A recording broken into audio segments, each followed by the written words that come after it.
Now, where did I put that projector remote? Oh, found it. Oh, Traveler! Come in, come in. I saved you a seat. Welcome to the Duelist Theater, where we review a game of Genius Invocation and I give you an inside look at how I approach a match. The game that we'll be looking at today was played as part of the Cat's Tail Gathering Season 3 tournament qualifiers and was against a previous top 16 player too, so it's a quality match. We're of course using my favorite deck, Shenhemo. If you're not familiar with the deck, I highly recommend first checking out my deck lab where I go over how this deck works in depth. And my opponent is using none other than Klee Vaporize, one of the decks that's been terrorizing players in version 3.8 due to its consistent first turn kill potential. So today, we'll not only get to see Shenhemo in action, but also learn some ways to fight against the scary Klee Vape deck. So, let's duel! And before I even see my cards, we're already in a bit of a tight spot due to the coin toss. If you remember from the deck lab, how this deck plays can be different depending on whether you go first or second. And particularly against Klee, going second is not great. My cards, however, are looking pretty good. Paimon, Treasure Seeking Sealy, and Changing Ships are all great to keep at the start, and I'll throw the other two back.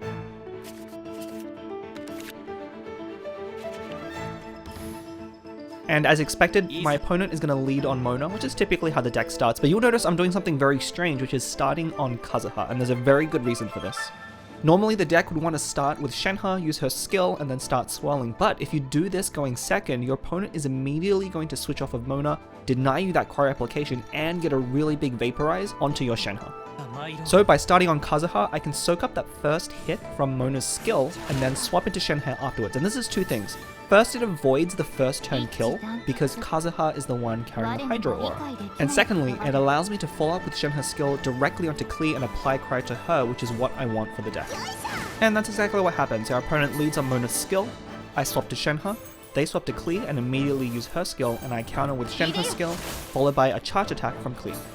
And now that Shenhe has taken the brunt of the pyro attack, I switch back into Kazuha. Now the reason this is safe, even though I know my opponent has Covenant of the Rock, they've already used their charge attack for their round, so those two extra dice shouldn't be able to get another attack in.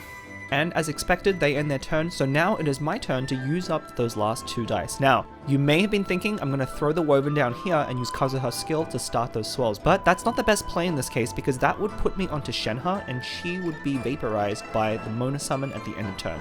So instead I'm going to do something that looks a little weird, but I'm going to use my Woven to get up to that 3 Nemo dice and then drop Paimon instead. This is two things.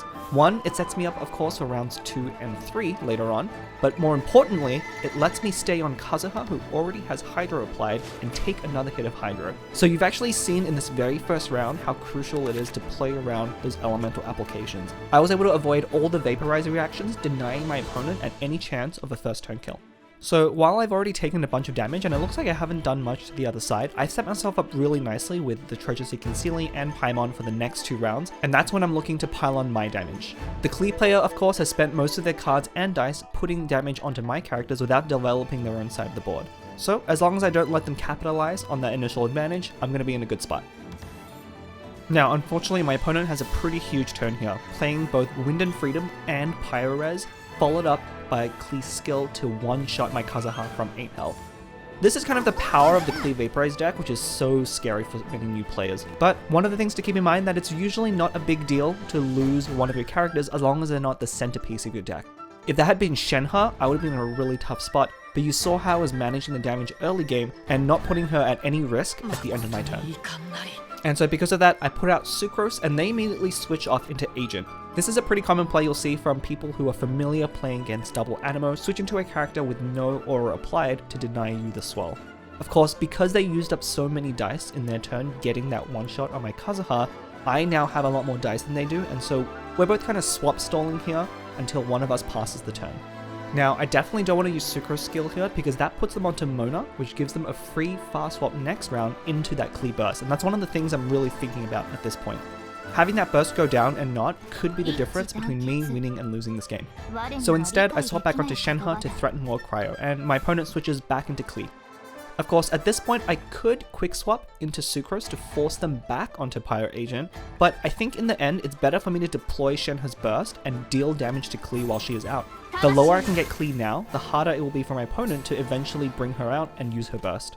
So I just use Shenhe's skill again, and then once my opponent switches back onto Fatui Agent, this is a perfect opportunity for me to deploy Shenhe's burst. And finally, our Sealy Pops and that I Haven't Lost Yet and Lotus Crisps are two of the best cards I could see at this moment. They're both going to be very important for the last turn of the game.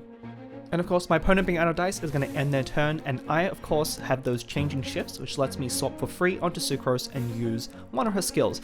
Now, here's the crucial thing. Remember when I said earlier I didn't want to use Sucrose's skill to put them onto Mona because that would give them a free fast swap? Well, I definitely don't want to do that now because that will set them up exactly as they need for Klee's burst. So I do something very interesting. Even though I have 3 Anemo dice, I am going to just use Sucrose's normal attack. This is 2 things. 1, because of all the buffs, it's going to deal 3 damage to Klee, which puts her in lethal range of any of my skills.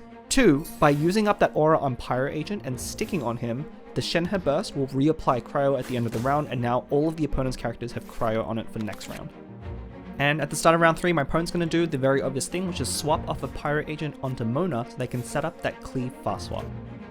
Now, unfortunately for me, because I used up all of Shenhe's Icy Quill stats, the Swell here isn't actually going to do 3 damage to Klee, so it would not kill her. So instead of choosing to do that and giving them a free swap onto Klee, I'm just going to swap onto Shenhe, refresh those Icy Quill stacks, and deal damage to Mona here. And the fast swap there ends up being particularly important because my opponent actually had the second Pyro Resonance in order to snipe off my Shenhe here. And even though I lose Shenhe here, this ends up actually being pretty good for me because now that I refresh the Icy Quills buff, that Swell is able to take out Klee and I can snipe her off before she gets to use her burst. And there's even 2 more things to pay attention with this play here. One is my use of Lotus Crisp. Even though Mona is out right now, and she's usually not that threatening with her skill, I'm actually thinking about I Haven't Lost Yet and whether there's a Mona burst coming because that could change the tides quickly against me. So preemptively putting on the Lotus Crisp there is playing around that card. Secondly, I'm using my burst once again instead of my skill because I don't want to give them a free swap onto Agent, which would happen if I use my skill here because that would put them onto Klee, who immediately dies. And my opponent was able to play around the Lotus pretty well, using a 1 damage Agent skill in order to take off my Lotus Crisp effect, but I think that ends up working better for me because I would much prefer that over the Mona burst. Now, even though things are looking pretty good for me with a 10 health Sucrose, that Mona summon is going to hit me and drop me back down to 7 at the end of the round. So this game is a lot closer than it looks. On top of that, because of the way my summons are ordered with the Shenhe in front of Sucrose's burst, it doesn't actually add up to enough damage to kill the Pyro Agent, because by the time Sucrose's burst is used, Shenhe's burst would already expired and wouldn't be buffed. So, knowing this, I instead decide to kill off Mona at this opportunity so there's no more Hydro application, and so I force my opponent onto Mona for the first time in this game with Sucrose's skill. And we head into the last round with Agent on 1 HP, and it's looking pretty good for me. Now keep in mind, there's still a chance I could lose from this spot. If my opponent had drawn a Lotus Crisp, they would have been able to turn around this game exactly because Agent's skill into burst is exactly 7 damage. But looks like they didn't draw that, and so they can only skill into me, and I'm able to win with my skill on the return. All in all, that was a very close game with great play from both sides. One of the things I really like about this match is it shows off quite a bit how you can play around elemental applications, particularly against the Klee Vaporize deck, to avoid their first turn kill. And that just about wraps it up. Hopefully this gives you a better appreciation on how to play the Shenhemo deck, and also gives you some tips for playing against Klee Vaporize, because let's be honest, this isn't the last time that either you or me are going to play against that deck. If you are a newer player, be sure to attend the TCG 101 series to level up your Genius Invocation game. If there's anything you'd like to see in an upcoming video, drop a comment and I'll see how I can help. Be sure to enroll in our courses by subscribing so you can be notified when a new lesson's available. Until then, class dismissed!